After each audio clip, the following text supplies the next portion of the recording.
नमस्कार। जनमत हरियाणा में आपका स्वागत है। मैं हूं कमल कांत। साथियों, एक दिन के अवकाश के बाद हम फिर हाजिर हैं। 2-3 दिन से हमारा फोकस जो है वो अहीरवाल रहा है। हमने पिछले जो वर्किंग डे था शनिवार को 3 सीटें डिस्कस की थी अहीरवाल की, कि वहां पर तिकोनी फाइट है। और वो सीटें थी अटेली की सीट हमने की थी, नारनौल की थी, नांगल चौधरी की थी। आज भी हम 3 सीटें और डिस्कस करेंगे, लेकिन आज हमारे साथ एक विशेष मेहमान जुड़े हैं। पहले भी आप उनसे मिल चुके हैं, महेश वैद्य जी। महेश वैद्य जी को पूरे अहीरवाल का, पूरी रग रग का मालूम है। तो पहले हम उनसे एक ओवरऑल व्यू आज की डेट का, क्योंकि जो हमने उनसे बात की थी उसको 2-3 दिन हो गए, तो क्या परिवर्तन आया, क्या है। तो एक महेश जी, आपसे अनुरोध है कि एक ओवरव्यू दीजिए अहीरवाल का, कि क्या चल रहा है, क्या स्थिति बन रही है।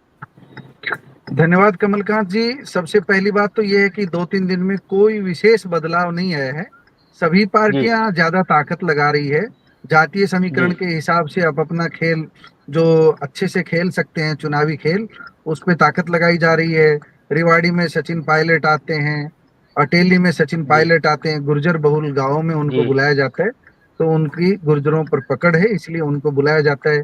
इसी तरह दीपेंद्र हुड्डा के आज के कार्यक्रम बन रहे हैं, पहले भी उनके कार्यक्रम बन चुके हैं। वो जाट बहुल गांव में उनको बुलाया जा रहा है। मतलब एक एक कड़ी जी जोड़ जोड़ करके कांग्रेस पूरी सोशल इंजीनियरिंग के आधार पर आगे बढ़ रही है। क्योंकि जो अहिरवाल की बेल्ट है, राव इंद्रजीत और राव नरवीर जैसे चेहरे भाजपा के पास हैं, इसलिए वो भाजपा की बेल्ट मानी जाती है। 2014 और 2019 के परिणाम भाजपा के पक्ष में रहे थे। 2014 के 11 सीटें आई थी, 2019 में 8 सीटें आई।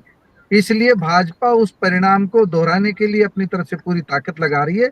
लेकिन इस बार कांग्रेस को लगता है कि भाजपा की राह उतनी आसान नहीं होगी, इसलिए भाजपा भी अपनी तरफ से कोई कोर कसर नहीं छोड़ रही है। राव इंद्रजीत ने स्पष्ट कर दिया है कि जो सीटें उन्हें मिली है, 5 सीटें उनको डायरेक्ट जी मिली है, 3 सीटों पर उनकी सहमति ली गई है। अहिरवाल की 11 सीटों में से 3 सीटें भारतीय जनता पार्टी ने सीधे अपने कोटे से दी है। तो ये सीटों का जी समीकरण है। तो भारतीय जनता पार्टी और कांग्रेस पूरा मुकाबला जो है आपस में करने जा रही है। मैच फिलहाल जी 50-50 का है। मैंने 2 दिन पहले भी यही कहा था, 50-50 का जी मुकाबला है। 4 सीटें जी भारतीय जनता पार्टी बढ़त की ओर दिख रही है, 2 सीटों पर कांग्रेस बढ़त की ओर दिख रही है, और ये शेष 5 सीटों पर कांटे का मुकाबला है, कुछ भी हो सकता है। जी। ये अहिरवाल ये तो का आपका, लब्बुलुआब है। जी जी, ये आपका ओवरऑल व्यू रहा। इंडिविजुअल सीट की जो हम अपने रेगुलर प्रोग्राम में चर्चा करने वाले थे, वो 3 सीटें हैं, गुड़गांव जिले की हैं। पटौदी सीट के बारे में थोड़ा अपना व्यू दे दीजिए। आपका हम सारा व्यू ले लेते हैं, फिर आपको फ्री कर देते हैं। पटौदी में हम देखते हैं, पटौदी में बिमला चौधरी को टिकट दी गई है। राव जी इंद्रजीत की चॉइस भी है, और पार्टी के सर्वे में भी बिमला चौधरी का नंबर 1 रहा। बिमला चौधरी को जी लेकर के आरएसएस का फीडबैक भी ठीक गया है। तो दो ही मुद्दे थे कि या तो बिमला चौधरी को दी जाए या उनके बेटे को टिकट दी जाए। पार्टी को इसमें कोई जी ज्यादा संशय नहीं था। ये पहले से ही जी तय था कि जरावता को इस बार टिकट नहीं देगी पार्टी। लेकिन जी कांग्रेस ने उनके सामने, पहले माना जा रहा था सुधीर चौधरी को टिकट दी जाएगी, लेकिन अंतिम जी समय में फैसला लिया गया और परल जी चौधरी युवा चेहरा है। और जी भूपेंद्र जो है, उनका जो बड़ा नाम था भूपेंद्र चौधरी, पटौदी में एक अच्छे विधायक के रूप में उनकी गिनती होती थी। तो जी भूपेंद्र की बेटी है परल चौधरी, यूथ है। जी तो इसलिए वो कड़ी टक्कर जो है विमला चौधरी को दें, इस हिसाब से जो है कांग्रेस ने उनको मैदान में उतारा है। तो चुनाव परिणाम से पहले कुछ भी कहना जल्दबाजी है, लेकिन यहाँ कहते हैं कि बिमला चौधरी का अनुभव उनके काम आ रहा है। जी जी जी। प्रेम जी, अब थोड़ा सीट पर ले लेंगे तो दर्शकों को थोड़ा ग्रैस्प जी करने में जी जी आसानी होगी। जी। प्रेम जी, क्या पटौदी सीट के बारे में क्या कहेंगे, और जो वैद्य जी ने पूरा अहिरवाल का समीकरण दिया उस पर भी अगर आपकी कोई टिप्पणी है तो वो भी कहिए, और पटौदी सीट के बारे में भी बताइए। देखिए, अहिरवाल के पूरे 11 सीटों की अगर आप बात करते हैं तो इस बार वो आंकड़ा जो 19 में था या उससे पहले 14 में था, वो आंकड़ा इस बार भारतीय जनता पार्टी को मिलने वाला नहीं है। मैं तो जी स्पष्ट तौर पे ये कहता हूँ कि रेवाड़ी जिले की अगर आप बात करेंगे तो शायद खाता खुलना मुश्किल हो जाएगा। और गुड़गांव जिले में भी डेंट है। और गुड़गांव जी जिले की 2 सीटों का तो मैं सीधा सीधा बता सकता हूँ। उसके बाद आपको महेंद्रगढ़ में भी उसी तरह की स्थिति आपको देखने को मिलेगी। जी महेंद्रगढ़ में जिन सीटों को सेफ मान के चला जा रहा था वो सेफ नहीं है। और आज जिस सीट पे आप बात कर रहे हैं कहीं ना कहीं भारतीय जनता पार्टी के पक्ष में है वो सीट।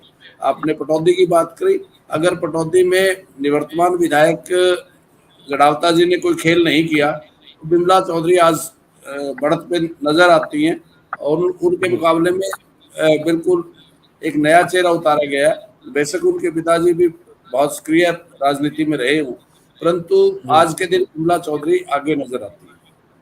जी अमित जी, आपकी टिप्पणी क्या है? क्या इस सीट पर सीधी सीधी फाइट है? और आपके इनपुट्स क्या कहते हैं? आप ग्राउंड में भी वर्क करते रहते हैं, फील्ड में भी जाते हैं, तो आपके इनपुट्स क्या कहते हैं? ये जहाँ तक पटौदी सीट की बात करें, पटौदी जो विधानसभा सीट है, इनको इस पर राव इंद्रजीत का स्ट्रॉन्ग होल्ड माना जाता है। इस पे काफी संख्या में, बड़ी संख्या में अहीर वोटर्स भी आते हैं। तो अभी आज की अगर हम स्थिति देखें तो आज के दिन बीजेपी जो है बढ़त पर दिखाई देती है। यहाँ पर कोई कांग्रेस की तरफ से ज्यादा इतना मजबूत कैंडिडेट नहीं माना जा रहा, उतनी टक्कर नहीं दे पा रहा है कि वो मुकाबले में जीत कर सके अभी। लेकिन आज के दिन जो है बीजेपी बढ़त पर है पटौदी विधानसभा सीट पर। पिछली बार भी जो है 19 में भी और चाहे आपका 14 में बीजेपी को इस सीट पर बड़ी जीत हासिल हुई थी और लोकसभा में बीजेपी को ठीक ठाक यहाँ से बढ़त मिली थी। तो हम कह सकते आज के दिन बीजेपी बढ़त पर है यहाँ। चलिए, इस सीट पर हमने चर्चा की। एक बीच में एक विषय में एक न्यूज़ी आइटम लेना चाहूंगा। आज हरियाणा के अंदर कांग्रेस के जो अध्यक्ष हैं मल्लिकार्जुन खड़गे, वो आने वाले थे और फिर उन्होंने लास्ट मोमेंट पर अपनी रैली जो है वो कैंसिल कर दी। उसमें कहा जा रहा है कि कहीं ना कहीं शैलजा को ना मना पाने का जो है वो एक कारण रहा।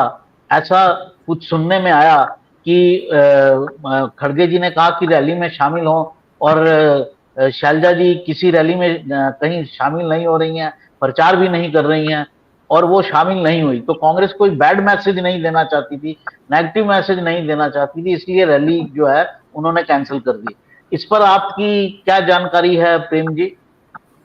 देखिए, कुमारी शैलजा के विषय में कल भी मैंने आपको कहा था, कुमारी शैलजा कांग्रेस की एकमात्र ऐसी नेता है, बेशक सोनिया गांधी, राहुल गांधी और प्रियंका गांधी भी कांग्रेस छोड़ दे, कुमारी शैलजा कभी कांग्रेस छोड़ने वाली नहीं है।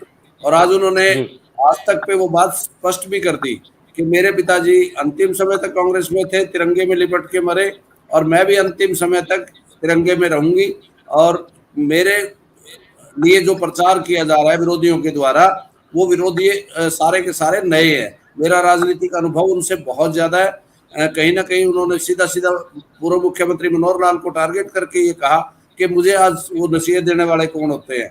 मैं कांग्रेस में थी, कांग्रेस में हूँ, कांग्रेस में रहूंगी और जीवन पर्यंत रहूंगी। और प्रचार के लिए भी उन्होंने तारीख निर्धारित कर दी, शायद आपकी जानकारी में नहीं है। 26 तारीख को नरवाना से वो अपने चुनाव अभियान प्रचार का आगाज कर रही है, वो तारीख भी घोषित हो गई है।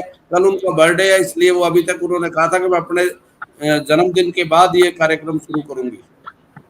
जी महेश जी, आप जो शैलजा के लेकर चल रहा है पॉजिटिव नेगेटिव, आपकी टिप्पणी क्या है? जी,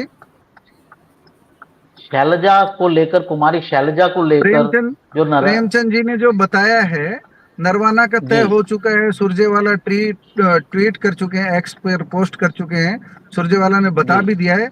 और बिल्कुल जो प्रेमचंद ने सही कहा है, शैलजा के बारे में जो लोग सोच रहे थे कि शैलजा भाजपा में जा सकती है, वो मानसिक रूप से परिपक्व नहीं थे। अगर सही ढंग की पत्रकारिता कोई लोग करते हैं, शैलजा को जानते हैं, समझते हैं, तो उन्होंने तो 2 दिन पहले ही कह दिया था, जब मनोहर लाल ने बयान दिया था। मनोहर लाल तो फूट डालना चाह रहे थे, कांग्रेस में फूट डालना चाह रहे थे कि ताकि दलित वोट कुछ खिसक करके भारतीय जनता पार्टी की तरफ आ जाए। ये तो उनकी रणनीतिक चाल थी, कूटनीतिक चाल थी मनोहर की। इस चाल को समझने वाले समझ रहे थे। हमने 2 दिन पहले भी कहा था, कल भी कहा था कि ये मनोहर लाल की कूटनीतिक चाल है। बल्कि राव इंद्रजीत से कल एक कार्यक्रम में सवाल किया गया कि शैलजा को लेकर के आप क्या सोचते हैं, तो राव इंद्रजीत का सवाल था कि मनोहर लाल कौन है, अध्यक्ष हैं क्या पार्टी के? शैलजा कांग्रेस में है। और मुझे नहीं लगता जो है, उन्होंने साफ साफ एक तरह से मनोहर लाल की बात का खंडन कर दिया था। मैच्योर जो पॉलिटिशियन है वो समझते हैं इस तरह शैलजा नहीं आ सकती, और उन्होंने शैलजा की विश्वसनीयता को, वफादारी को संदिग्ध करने का प्रयास किया था, जिसमें वो मात खा गई भाजपा। नहीं, इसमें पूरे एपिसोड में भारतीय जनता पार्टी उपहास का विषय बनी है। भारतीय जनता पार्टी उपहास का विषय बनी, मात खा गई, उपहास का विषय एक ही बात है। ठीक बात है, ऐसे बड़े नेता के लिए इस तरह की बात नहीं करनी चाहिए। नहीं और करनी चाहिए। कुमारी शैलजा ने मैंने कल एक एपिसोड किया था किसी और चैनल पे, मैंने साफ साफ जो जी। बोला था वही आज वही शब्द कहीं ना कहीं तुम्हारी शैलजा के मुंह से निकले हैं। जी। जी। अगली सीट हाँ की जी, चर्चा कर कमलकांत लेते जी। हैं। अगली सीट बादशाहपुर है। तो बादशाहपुर के अंदर जो है वो लड़ाई त्रिकोणीय दिख रही है। राव नरवीर है एक तरफ, बड़े नेता हैं बीजेपी के, और वर्धन यादव है, कांग्रेस का ट्रेडिशनल वोट उनके साथ है ही, हालांकि वो एक नया चेहरा है। और साथ में राकेश दौलताबाद की पत्नी कुमुदिनी राकेश दौलताबाद वहां से खड़ी हैं।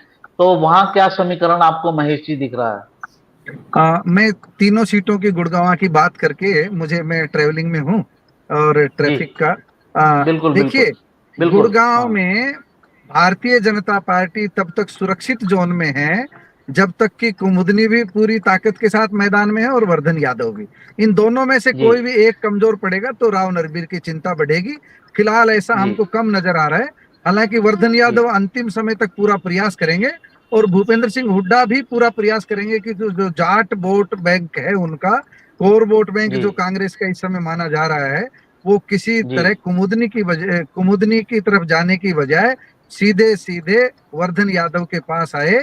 लेकिन जाट जी कम्युनिटी ये सोच रही है कि दो यादवों की लड़ाई में उनकी लॉटरी खुल सकती है। इसलिए मुझे दोनों ही परिपक्वता के साथ, पूरी ताकत के साथ मैदान में डटे रहने की उम्मीद है, कुमुदनी के भी और वर्धन के जी भी। तो उस स्थिति में वहां जी त्रिकोणीय मुकाबला ही हम कहेंगे। और ये जो त्रिकोणीय जी मुकाबला है, ये त्रिकोणीय जी मैच कहीं ना कहीं भाजपा को थोड़ा सा लाभ पहुंचा सकता है, ऐसा हम कह सकते हैं। बाकी तो चुनाव परिणाम से पहले कुछ भी कहना संभव नहीं है। जी। तो दो और सीटों की भी गुड़गांव में बात भी कर लें, क्योंकि आप जल्दबाजी में हैं। जी। आप जल्दी में हैं, मैंने कहा दो और सीटों की भी चर्चा कर लें। हाँ, मैं गुड़गांव गुड़गांव विधानसभा का मेरा दृष्टिकोण बता दूं। गुड़गांव जी विधानसभा में भी हम त्रिकोणीय समीकरण कह सकते हैं। जो भारतीय जनता जी पार्टी से नाराज होकर चुनाव मैदान में है, नवीन गोयल, वो भी बड़ी जी मजबूती से चुनाव लड़ रहे हैं। अब दो जी प्रमुख दलों की बात करें तो भारतीय जनता पार्टी ने मुकेश शर्मा को टिकट दी है। मुकेश शर्मा के जी साथ राव इंद्रजीत का भी वरद हस्त है, उनकी सहमति ली गई है। जबकि जी कांग्रेस ने वहां मोहित ग्रोवर को टिकट दी। मोहित ग्रोवर के फादर एक जमाने में कांग्रेस के सीनियर लीडर रहे हैं। तो वहां जातीय जी समीकरण जो है वो भाजपा के परंपरागत वोटों पर भारी पड़ रहा है।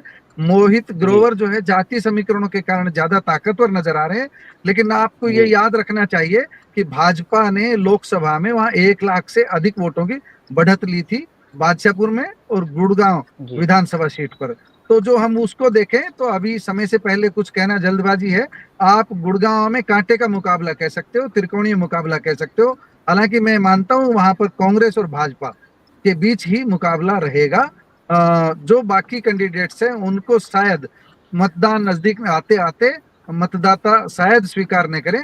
लेकिन नवीन गोयल का आज के दिन हम बात करें तो पूरी मजबूती के साथ बराबरी का जो मैच वो खेल रहे हैं। वो किस अब वोट पर एक निर्भर दो कर रहे हैं महेश जी? जी जी। नवीन गोयल किस वोट पर निर्भर कर रहे हैं? नवीन गोयल जो वोट को नुकसान पहुंचाएंगे, भारतीय जनता पार्टी के वोट बैंक को नुकसान पहुंचाएंगे ज्यादा, कांग्रेस को नहीं, कम, वो भारतीय जनता अपना पार्टी को वोट, ज्यादा नुकसान। अपना वोट उनका आधार क्या है? अपने किस वोट पर? महाजन वो वोट के अलावा? हाँ वो जी जो सोशल एक्टिविटीज में लगे हुए हैं, जो गरीबों का इलाज करवाना, उनमें जो लगे हुए हैं, उनके कारण उनकी इंडिविजुअल कनेक्टिविटी लोगों से है। और विशेष रूप से थोड़ा सा कमजोर तबके में उनकी पकड़ है, तो वहां भी वो थोड़ा सा नुकसान पहुंचाएंगे। ये जो कमजोर तबके में जो नुकसान पहुंचाएंगे, ये शायद आप कह सकते हो कांग्रेस को नुकसान पहुंचाएंगे थोड़ा सा। जी।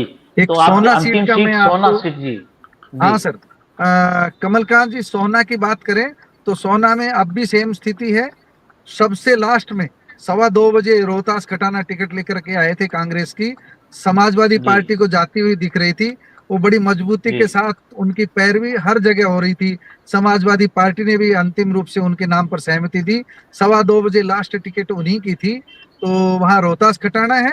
और दूसरी बात जी जो है, भारतीय जनता पार्टी ने तेजपाल तंवर को उतारा है।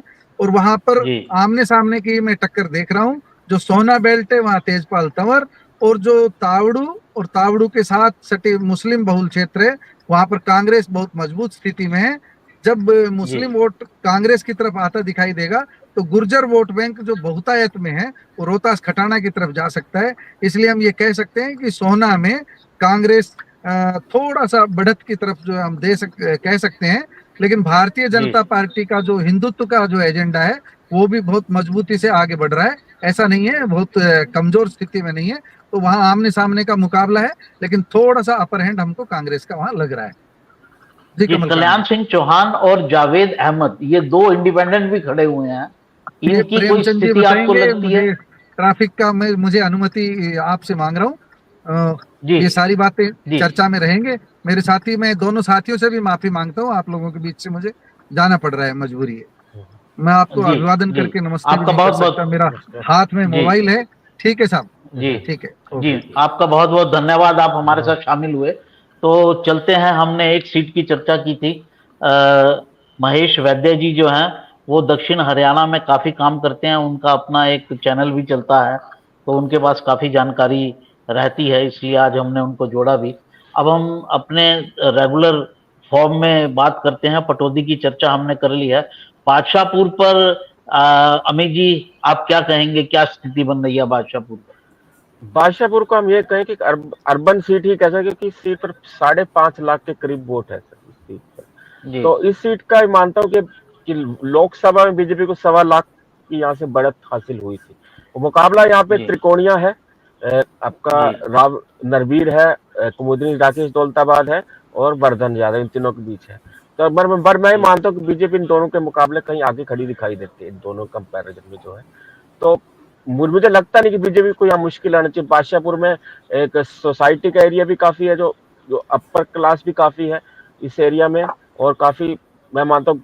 तो ये जो सीट है ये बीजेपी के लिए मानता हूँ कि अगर गुड़गांव जिले की कोई सेफ सीट में ज्यादा मानता हूँ, पटौदी के अलावा जो है ये बादशाहपुर विधानसभा सीट है जहाँ बीजेपी जो है कंफर्टेबल पोजीशन में माने जा सकते हैं। और राव नरवीर का ये काम भी रहा है कि उन्होंने काम भी मांगे, जब वो 2014 से 19 के बीच यहाँ से विधायक थे, मंत्री भी बने थे, तो उन्हें काम भी करवाए थे यहाँ पर। तो इनका रोजाना अक्सर जो सोसाइटीज में हर वीक इनका जाना भी होता है अलग अलग सोसाइटीज में। और कुछ हाईवे भी जो है मानने कि इन्हीं के प्रेस से शुरू हुआ जो हाईवे जो है, ये जो जी गुड़गांव सोना एक्सप्रेस वे है जो है। जी जी जी, तो आपको क्यों लगता है कि यहाँ बीजेपी आगे है, क्या कारण है? 5 लाख वोट है, कुछ तो ट्रेडिशनल वोट हो गया यादवों का, और मुझे लगता है कि बाहर से जो बच्चे आकर यहाँ पर सेटल हुए हैं या जो परिवार सेटल हुए हैं उनकी भी बहुत बड़ी संख्या है। अन्यथा किसी सीट का जो समीकरण है 5 लाख वोटों का नहीं होता है, क्योंकि वो 2008 में जो परिसीमन हुआ था उसके बाद आकर बसे हैं, तभी इस सीट पर इतना ज्यादा वोटर है।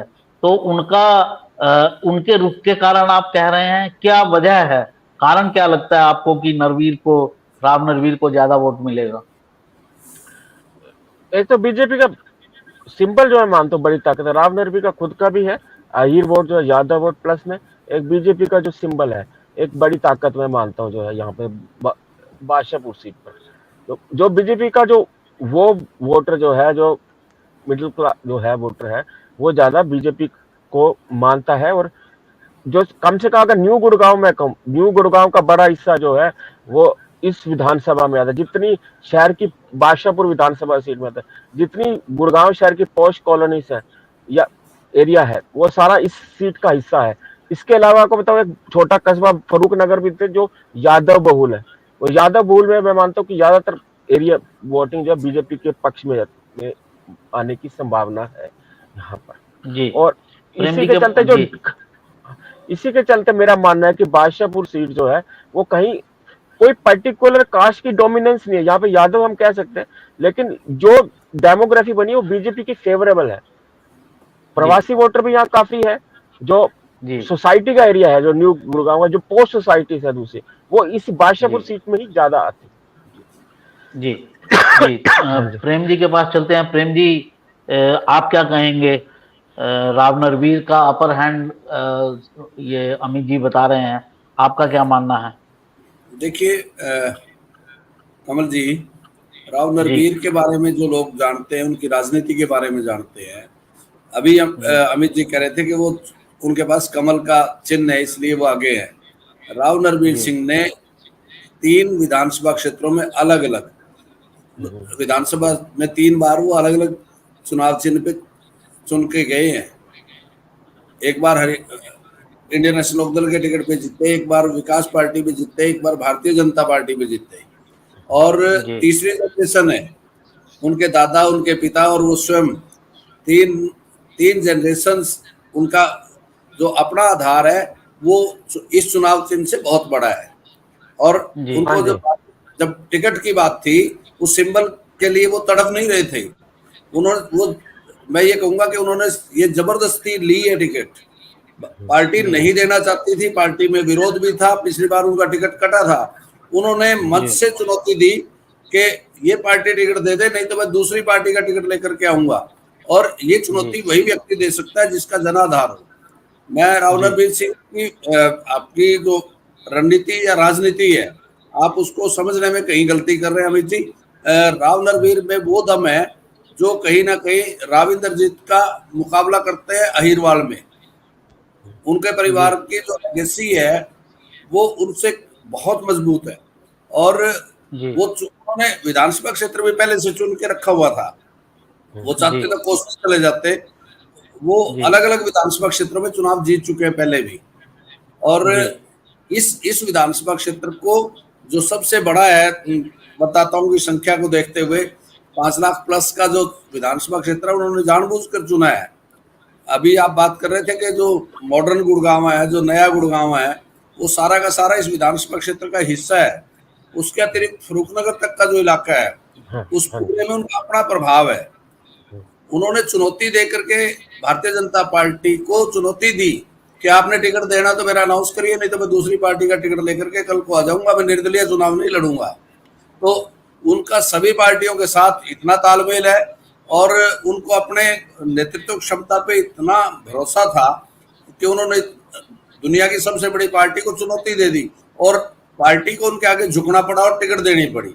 मैं समझता हूं कि इसी वजह से उनकी स्थिति बहुत अच्छी है। जी तो कुल जमा तो अमित जी भी यही कह रहे हैं कि राव नरवीर की स्थिति अच्छी है, आप भी नहीं वही कह रहे हैं। नहीं, अमित जी कह रहे हैं सिंबल की वजह से उनकी स्थिति अच्छी है। मैं ना कह रहा ना हूँ सिंपल, सिंबल की स्थिति उनकी वजह से अच्छी है। ना आप उल्टा सिंबल बोल पर रहे चलिए हैं। दोनों की ताकत है। हाँ कोई जी। भी कारण हो, खरबूजा छुरी पर गिरे या छुरी खरबूजे पर गिरे। अगली जी सीट की चर्चा कर लेते हैं, गुड़गांव की। गुड़गांव में भी 3 कोणीय संघर्ष है। बीजेपी के एक बागी नवीन गोयल मैदान में हैं और महेश जी बताकर गए हैं कि यहाँ पर अंतिम दौर में आते आते मुकेश शर्मा और मोहित ग्रोवर में फाइट रह जाएगी, जो कांग्रेस और बीजेपी के ऑफिशियल प्रत्याशी हैं। क्या कहना है प्रेम जी आपका, क्या स्थिति रहेगी आज की तारीख में, क्या स्थिति देखते हैं आप? देखिए, गुड़गांव तीन गुड़गांव मैं आपको बता रहा हूँ कि आज की अगर आज का आंकलन आप मान के चलते हैं, परिणाम तो 8 तारीख को आएंगे, मतदान 5 को होगा। परंतु आज जो स्थिति है उसमें मोहित ग्रोवर काफी आगे नजर आते हैं और दूसरे नंबर पे कहीं ना कहीं निर्दलीय प्रत्याशी नजर आते हैं। भारतीय जनता पार्टी की स्थिति यहाँ बहुत दयनीय है और वो उसका कारण यही है कि वहाँ जो निर्दलीय प्रत्याशी गोयल आए वो भारतीय जनता पार्टी के टिकट के दावेदार थे। कहीं ना कहीं जी चूक हुई है पार्टी से टिकट के वितरण में। और अग्रवाल समाज इस बार बहुत भारतीय जनता पार्टी से जो उम्मीद रखता था वो उम्मीद पे कहीं ना कहीं भारतीय जनता पार्टी ने बहुत सारे उस समाज के लोगों के टिकट काटे हैं, चाहे वो पलवल की बात हो, गुड़गांव की बात हो। आप 3-4 टिकटों पे तो जो उम्मीद थी, अग्रवाल समाज इस बार बहुत नाराज भारतीय जनता पार्टी से, और वो मतदान के समय आपको पता चलेगा। जी तो अग्रवाल समाज जो है वो बहुत नाराज है, ऐसा प्रेम जी का कहना है। हालांकि मेरे ख्याल जितनी टिकटें इस बार मिली हैं उतनी ही टिकटें, एक आधी टिकट का फर्क हो, उतनी ही टिकटें पिछली बार मिली थी। इस समाज को बहुत 5 ज्यादा है, अंतर इस बार नहीं आया है। 5 है। पिछली बार 6 थी, तो इतना ही अंतर आया है 6 और 5 का। और उनका वोट भी जो है वो वोट परसेंटेज भी जो स्टेट में है उसके आधार पर भी इतनी ही सीटें बनती हैं, क्योंकि उनका वोट परसेंटेज गुर्जर समाज के बराबर है और गुर्जर समाज को भी 6 ही लगभग सीटें दी गई हैं, क्योंकि सभी समाज देखने हैं। अमित जी आपकी क्या राय है गुड़गांव के बारे में? गुड़गांव सीट हम कह सकते हैं टफ कॉन्टेस्ट की सीट है जो है। बिल्कुल मैं मानता हूँ कि अगर बीजेपी ट्रायंगुलर फाइट है। अगर नवीन गोयल नहीं होते बीजेपी के लिए सीट पर जीत आसान थी, वो 40+ की जीत हो सकती थी आराम से जो है। अब क्योंकि वो आ गए जो है, नवीन गोयल आए, बीजेपी का वोट ले, कांग्रेस का भी ले वोट ले रहे। मोहित ग्रोवर की जो सबसे बड़ी ताकत है वो पंजाबी वोट बैंक है। पंजाबी वोट बैंक का वो अच्छा हिस्सा जो है वो ले रहे हैं। लेकिन नवीन गोयल जो है सभी वर्गों में अपना वैश्य वर्ग का तो ले ही रहे हैं जो है, अपना पंजाबी वोट का भी ले रहे हैं, जो शायद मोहित ग्रोवर को मिल सकता था जो है। लेकिन अब बात करें मुकाबले की, मुकाबला में इन तीनों के बीच है, लेकिन पहला दूसरा जो नंबर है बीजेपी और मुकेश शर्मा और इसके बीच रह सकता है, अपना मुकेश शर्मा और मोहित ग्रोवर। इन्होंने एक मुद्दा भी उठाया है, मोहित मतलब अपना मुकेश शर्मा और नवीन गोयल ने, कि पिछले जो 5 साल बीते 19 से 24 तक का जो टाइम था, उस बीच ये कहा कि मोहित ग्रोवर आम जनता के बीच ही नहीं गए। कोविड का टाइम था, घर बैठे रहे, लेकिन ये जो थे अपना मोहित ग्रोवर है, मतलब माफ कीजिएगा, मुकेश शर्मा और नवीन गोयल दोनों जो है वो पब्लिक के बीच में ही रहे, जो सोशल वर्क करते रहे। और नवीन गोयल का जो है अपना, इनका एक हॉस्पिटल भी है, कैनविन हॉस्पिटल है, जहाँ सस्ते में इलाज किया जाता है पेशेंट्स का जो है, काफी कम रेट पर जो है, गुड़गांव में। और इनकी जो है गाड़ी भी जाती है, जो मोबाइल वैन जाती है शहर की कॉलोनीज में जो है, गुड़गांव शहर की, जहाँ फ्री जो है चेकअप्स किए जाते हैं नवीन गोयल का। उसकी वजह से इनका एक बड़ा इफेक्ट है जो है, वो कोशिश 5 साल से 19 से पहले से कोशिश कर रहे हैं वो जो है नवीन गोयल लगातार। मुकेश शर्मा भी पीछे नहीं। अगर बीजेपी, मैं ये भी कहना चाहूंगा, अगर बीजेपी जो है मुकेश शर्मा के या नवीन गोयल को भी देती, तो मुकेश शर्मा निर्दलीय इलेक्शन लड़ते, वो भी बीजेपी का वोट काटते जो है। कोई इसमें बदलाव नहीं आना था कि नवीन को जीतते तो जीत आसान होती है। ये तब होता कि जब दोनों में से अगर मुकेश को जीतते, नवीन ना लड़ते, तो बीजेपी की जीत आसान थी, या नवीन को दिया था मुकेश ना लड़ते तो जीत आसान होती। लेकिन अब उस स्थिति में मुकेश ने पहले कह दिया था कि अगर पार्टी टिकट नहीं देती है वो चुनाव लड़ेंगे। मुकेश पहले भी 2 बार इलेक्शन लड़ चुके हैं, लेकिन वो बादशाहपुर से लड़े, 2009 में चुनाव लड़ा बीजेपी के टिकट पर, ज्यादा वोट नहीं मिले, हार गए। 14 में लड़ा, निर्दलीय पार्टी ने टिकट दिया, राव नरवीर को टिकट दिया, तो ये चुनाव हार गए। उस टाइम भी जो है बीजेपी को डेंट किया था, क्योंकि और बीजेपी की जीत बादशाहपुर से आई थी, वो 17,000 के अराउंड शायद जो है जीत आई थी, क्योंकि उसमें मुकेश शर्मा ने काफी डेंट किया था। जो इनका जो गांव है जो है, वो भी जो है बादशाहपुर विधानसभा सीट का हिस्सा है, मुकेश शर्मा का जो गांव है जी। और तो अमित जी, आपके अनुसार किस किस में फाइट रहने वाली है? जो फाइट जो है मोहित ग्रोवर और मुकेश शर्मा के बीच है, ये वोट ले रहे हैं, अच्छे वोट ले रहे हैं नवीन गोयल, लेकिन इतने नहीं कि वो उसको सीट में कन्वर्ट कर सके जो है। लेकिन आज मैं मानता हूं कि हल्का जो ये जो गुड़गांव सीट का जो रिजल्ट है, जो पिछले 2 विधानसभा चुनाव में पहले में 87 तक रह गया, 2014-19 में वो 33 पे आ गया, आज वो रिजल्ट जो है 5 से 10 के बीच में जाने वाला है। इसका कोई नहीं पता, कोई भी जीत सकता है मुकाबला में। मुकेश शर्मा भी जीत सकते हैं और ये भी जीत सकते हैं, आपका मोहित ग्रोवर भी जीत सकते हैं। इन दोनों के बीच मेरा लगता है कि दोनों में कोई जीतेगा, लेकिन आज भी हल्का सा जो एज है, मामूली सा एज जो है, वो मुकेश शर्मा को है। इसी जी, अंतिम सीट की बात कर लेते हैं। अंतिम सीट है सोना की सीट है, और यहाँ पर बीजेपी के तेजपाल तंवर खड़े हैं, रोहताश खटाना कांग्रेस से हैं, और कुछ इंडिपेंडेंट्स भी बताए जा रहे हैं कि वो वोट कटवाए हैं। हालांकि महेश वैद्य जी का कहना था कि इन इंडिपेंडेंट्स का कोई असर नहीं रहने वाला है, कल्याण सिंह चौहान का और जावेद अहमद का। जो असली लड़ाई है वो तेजपाल तंवर और रोहताश खटाना में होगी, और एज जो है वो कांग्रेस को है, ऐसा उनका कहना था। तो अमित जी, पहले आपसे पूछेंगे सोना सीट के बारे में, फिर प्रेम जी के पास आते हैं। जी, सोना सीट की अगर बात करें, कांग्रेस के जो कैंडिडेट है रोहताश खटाना, वो काफी मजबूत है। वो पहले भी चुनाव लड़ चुके हैं, अच्छे वोट लिए। पिछली बार जेजेपी से लड़े थे, दूसरे नंबर पर रहे थे, और उससे पहले भी वो लड़े हैं चुनाव, ठीक अच्छे वोट लिए इन्होंने जो है। लेकिन उनके पास कांग्रेस में आने का एडवांटेज ये है कि मुस्लिम वोट बैंक जो है, जो बड़ा मे वोट बैंक है, कि एक उनका वोट बैंक और प्लस में मे वोट बैंक मिलता है, तो एक विनिंग कॉम्बिनेशन बनता है इन दोनों पे। अगर इन दोनों पे का अगर जैसे कि मे वोट पूरा मिल जाता है, गुजरों का ठीक ठाक वो मिलता है, ये सीट निकल जाती है, जो विनिंग पोजीशन में आ जाते हैं। अब हम बात करें बीजेपी जो है, बीजेपी की जो ताकत है, गुज्जर वोट है, अगर ठीक ठाक गुज्जर वोट मिल जाए, राजपूत वोट भी है यहाँ पर जो है, ठीक ठाक है यहाँ पर अपने सोना सीट पर, तो वो हो जाता है। और साथ में इसमें कुछ ब्राह्मण वोट भी है और एक अपना यादव वोट भी है। ये चारों का अगर कंसोलिडेशन रहता है, आपको बताओ सोना सीट में गुड़गांव शहर का भी हिस्सा आता है। जो शहर से जुड़े गांव है, घाटा गांव है, बंधवाड़ी है, और भी जैसे एरियाज है जो शहर से जुड़े, बादशाहपुर से साथ का एरिया जो है, भौंसी, जो कई एरिया जो शहर का हिस्सा बन चुके हैं, वो इस विधानसभा में सोना में आते हैं। अगर हम इसकी बात करें तो आज के दिन जो है, जो एज जो है वो इनकी कांग्रेस की तरफ दिखाई देते, क्योंकि जो कैंडिडेट है कांग्रेस के वो काफी मजबूत है। रोहतास कटाना पैसे में भी मजबूत है, पैसा भी खूब खर्च कर रहे हैं। तेजपाल तंवर जो है वो ठीक है, उनको फायदा जो है सिंबल का, उनका खुद का भी वोट है, लेकिन बीजेपी सिंबल के सारे ही वो ज्यादा है, बीजेपी सिंबल का है। अगर वो दूसरी कास्ट जो है ज्यादा वो मिल जाती, 3 वोट रोहतास कटाना को 3 कास्ट का ज्यादा वोट मिल सकता है, दो तो है ही है ज्यादा। मे वोट हो गया, मुस्लिम वोट, दूसरा आपका एससी वोट जो है, एससी वोट भी ठीक ठाक है। अगर वो ज्यादा संख्या मिलता है, गुजरों का ठीक ठाक हिस्सा मिलता है, तो कांग्रेस एक अच्छे अंतर से ये सीट निकाल लेती है। अगर एससी वोट में डेंट लगता है, गुज्जर का वो हिस्सा नहीं ले पाते हैं मेयर के साथ,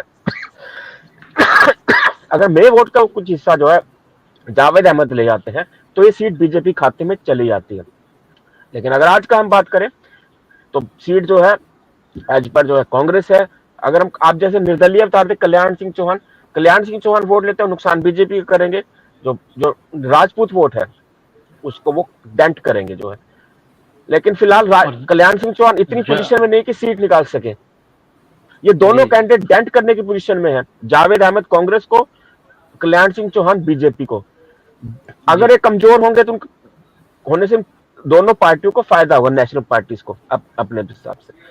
लेकिन सिर्फ डिपेंडेंसी ये है कि एससी वोट का क्या रुख रहता है, वो किस तरह एससी और गुज्जर वोट का जो है, गुज्जर का कितना हिस्सा कांग्रेस ले पाती है और शेड्यूल कास्ट वोट का कितना ले पाती है, उससे सीट की जीत डिपेंड है, चाहे वो बीजेपी हो चाहे वो कांग्रेस हो। जी, यहाँ अगर गुजर वोट और पूरा का पूरा मिला दिया जाए और मे वोट मिला दिया जाए और एससी वोट मिला दिया जाए, चरमकार वोट उसमें, तो ये 40% बैठता है। इसके अलावा भी 60% वोट और है, और क्योंकि दोनों ही कैंडिडेट गुजर हैं तो एक को तो मिलेगा नहीं गुजर को वोट, गुजर वोट में डिवीजन होगा। तो प्रेम जी के पास चलते हैं। प्रेम जी जी बोलिए अमित जी। मैं ये कह रहा हूँ अगर बीजेपी अपना वो दाव खेलते हिंदू वर्सेस मुस्लिम कुछ बनता है तो सीट जो है निकल जाती है, मतलब जो हिस्सा गुजर का है कि इस सीट पर हिंदू मुस्लिम भी हो सकता है, नहीं हो सकता है। हाँ, अगर हो जाता तब कोई आउटसाइड चांस जो है अगर हो जाए तो बीजेपी के लिए आसानी से सीट निकल जाती है, नहीं तो सीट बहुत मुश्किल है। कांग्रेस को डेफिनेटली एक अपर हैंड है इस सीट पर। जी प्रेम जी, आपके क्या कमेंट्स हैं इस सीट को लेकर? देखिए, आपने प्रत्याशियों की बात की, आपने चौहान का नाम भी लिया, किसी एक मुस्लिम प्रत्याशी का नाम भी लिया, आपने जननायक जनता पार्टी, इंडियन नेशनल लोकदल और आम आदमी पार्टी के प्रत्याशियों का नाम भी नहीं लिया। आपको शायद उसकी डेमोग्राफी का पता नहीं है। सोना जो विधानसभा क्षेत्र है उसमें 5 गुजर प्रत्याशी हैं। आपने अगर उस सूची को पढ़ा हो तो प्रत्याशियों की सूची को, आपने 2 निर्दलीय की बात कर दी जो सूट करता है कहीं ना कहीं बोलने में। मैं समझता हूं कि आपने उन प्रत्याशियों का जिक्र भी नहीं किया, बहुत फाइट में नहीं है। मैं कर देता हूं जिक्र, कोई दिक्कत नहीं है मुझे। जिन 2 का आप जिक्र कर रहे हैं वो भी फाइट में नहीं है। एएसपी जो है, एएसपी के विनेश गुर्जर हैं, बीएसपी के सुरेंद्र बडाना हैं और आम आदमी पार्टी के धर्मेंद्र खटाना है। कुल 5 जो हैं ये सर गुजर प्रत्याशी हैं और 2 नॉन गुजर प्रत्याशी जो थोड़े इफेक्टिव लग रहे हैं, उनकी चर्चा हम कर रहे हैं, सबकी चर्चा नहीं कर रहे। आप एनालिसिस कर रहे थे कास्ट बेस्ड इसलिए नहीं हो सकता कि एक दोनों प्रत्याशी जिनको आप कह रहे हो कि मेन स्ट्रीम के कैंडिडेट जिनको आप मान के चलते हो, दोनों भी उसी समाज से हैं, एक ही समाज से हैं। और यहाँ हिंदू मुस्लिम की बात नहीं आ सकती, क्योंकि पिछली बार भी यहाँ संजय सिंह विधायक बने थे, राजपूत समाज से थे, और राजपूत समाज का वोट बहुत कम इस विधानसभा क्षेत्र में है। आपने चौहान लगभग 9% वोट है, तो काफी होता है 9% वोट। 9% वोट पर टिकट मिल जाती है। पिछली बार संजय सिंह चुनाव जीते थे यहाँ से, और इस बार संजय सिंह को नू में भेज दिया गया है। तो कहीं ना कहीं प्रत्याशी बदलने का कारण तो रहा होगा। और सोना विधानसभा क्षेत्र में अब अमित जी बोल रहे थे कि बहुत ज्यादा पैसा कांग्रेस प्रत्याशी के पास है, भारतीय जनता पार्टी के प्रत्याशी के पास भी बहुत ज्यादा पैसा है। डिक्लेयर कौन कितना करता है, मेरे ख्याल से हरियाणा के 90 विधानसभा क्षेत्रों में अगर एफिडेविट आप उनका पढ़ के देखेंगे तो सबसे ज्यादा अगर किसी ने खुलासा किया है एफिडेविट में जो बताई है अपना असेट्स बताए हैं, तो उसमें खटाना जी सबसे ऊपर है। और रोहतास खटाना जी के टिकट पे तो पता नहीं क्या क्या बातें भी हुई, उस बात का जिक्र करना मेरे ख्याल से इस जगह अच्छा नहीं लगेगा। और वहां नाराजगी भी है, कांग्रेस के जो कार्यकारी अध्यक्ष थे जितेंद्र भारद्वाज, वो भी यहाँ टिकट मांग रहे थे। तो आप उस चीज का आकलन भी जरूर करें। कहीं ना कहीं आपने जातीय समीकरण बनाने की बात तो भाई बहुत आसानी से कही। यहाँ जो भारतीय जनता पार्टी का प्रत्याशी है वो भी राव नरबीर सिंह के कोटे में आता है। राव इंद्रजीत सिंह उसके साथ कितना कुछ करने वाले हैं इस बात पे निर्भर करता है। और दूसरा, यहाँ धर्मवीर जी विधायक रहे हैं जो सांसद हैं भिवानी लोकसभा से। धर्मवीर जी का भी एक कार्यक्षेत्र रहा है, उनका इस विधानसभा क्षेत्र में कुछ मतदाताओं पे बहुत अच्छी उनकी पकड़ है। जी। परिणाम को प्रभावित करने के लिए ये दो सांसद क्या करेंगे, इस बात का भी आपको इसमें आकलन कर लेना चाहिए। मैं समझता हूं कि आज के दिन अगर आप स्थिति देखते हो तो कांग्रेस प्रत्याशी की स्थिति बहुत मजबूत नजर आती है। और मुकाबले की बात अगर जातीय आधार पर बांट के देखते हैं तो यही प्रत्याशी पिछली बार जननायक जनता पार्टी के प्रत्याशी थे, उससे पहले इंडियन नेशनल लोकदल के प्रत्याशी थे। रोहतास खटाना का पहला चुनाव नहीं है, रोहतास खटाना को भी चुनाव लड़ने का अनुभव है। और कहीं ना कहीं भारतीय जनता पार्टी के प्रत्याशी तंवर को भी चुनाव लड़ने का अनुभव अच्छा खासा है, क्योंकि वो पहले यहाँ विधायक रह चुके हैं। तो मैं समझता हूँ कि अगर अनुभव के आधार पर अगर बात करेंगे तो दोनों प्रत्याशियों में बाकी जो 3 प्रत्याशी हैं वो सब नए हैं। और रोहतास खटाना का समाज में कहें या वो प्रभाव बहुत अच्छा है। तंवर साहब को बहुत शरीफ आदमी कहा जाता है उस क्षेत्र में। और कहीं ना कहीं राव नरबीर सिंह के साथ उनका नाम जुड़ने से राव इंद्रजीत की नाराजगी भी उनके साथ जुड़ जाती है, तो उस बात का भी प्रभाव पड़ेगा। तो वो अब मुझे तो ये भी जानकारी है कि इस बार वो राव इंद्रजीत की शरण में भी गए। हो सकता है कि किसी तरह से उनकी ये चुनावी वैतरणी पार हो जाए, परंतु मुझे लगता है कि कांग्रेस का यहाँ अभी तक एज है और परिणाम आएंगे तो पता चलेगा। आज ये खबर भी मैंने कहीं पढ़ी कि राव इंद्रजीत में और राव नरवीर में फोन पर आपस में बात हुई है। किसने फोन किया, जहां तक मुझे ध्यान पड़ रहा है वो राव इंद्रजीत का बताया जा रहा है, लेकिन मैं कंफर्म नहीं हूँ। लेकिन आपस में बातचीत हुई ये कंफर्म है। तो हो सकता है जो महेश जी बता के गए 8 सीटें। फोन पे बात तो सारे नेताओं की हर रोज होती है, कहीं ना कहीं कोई ना कोई फंसा हुआ है। राव इंद्रजीत की बेटी कड़े संघर्ष में है और उस विधानसभा क्षेत्र में भी राव साहब का बहुत प्रभाव है। महेंद्रगढ़ में राव इंद्रजीत के साथ साथ राव नरबीर सिंह का बहुत बड़ा प्रभाव है। कांग्रेस लेन देन में हो सकता है सोना में नुकसान ना करें राव इंद्रजीत। 8 सीटें उनके कहने पर दे दी गई हैं 11 में से, तो इससे ज्यादा तो अब कोई और इच्छा पूरी नहीं हो सकती। खैर दर्शकों, आप ये हमारी आज की चर्चा थी। गुड़गावा पर हमने चर्चा की। गुरुग्राम जो डिस्ट्रिक्ट है उसकी 4 सीटों पर जो हमारे एक्सपर्ट्स ने बताया वो ये बताया कि 2 पर बीजेपी को एज है, 1 पर कांग्रेस को एज है और 1 सीट जो है वो फाइट में फंसी हुई है। ये मैं सबके जो व्यू था उनका एक कंक्लूजन आपको दे रहा हूँ। हम फिर आपसे मिलेंगे। हम उम्मीद करते हैं कि आपको हमारा ये अंक पसंद आया होगा। पसंद आया हो तो लाइक कीजिए, सब्सक्राइब जरूर कीजिए, मित्रों में शेयर कीजिए। हम फिर नई सीटों के साथ, नई चर्चाओं के साथ आएंगे। दर्शकों, अब जो चुनावी माहौल है वो धीरे धीरे गर्म होता चला जा रहा है और नई नई परिस्थितियां बन रही हैं, तो ज़रूर जुड़िए हमारे साथ। आप हमारे साथ जुड़े, आपका बहुत बहुत धन्यवाद और मेहमानों का भी बहुत बहुत धन्यवाद। नमस्कार।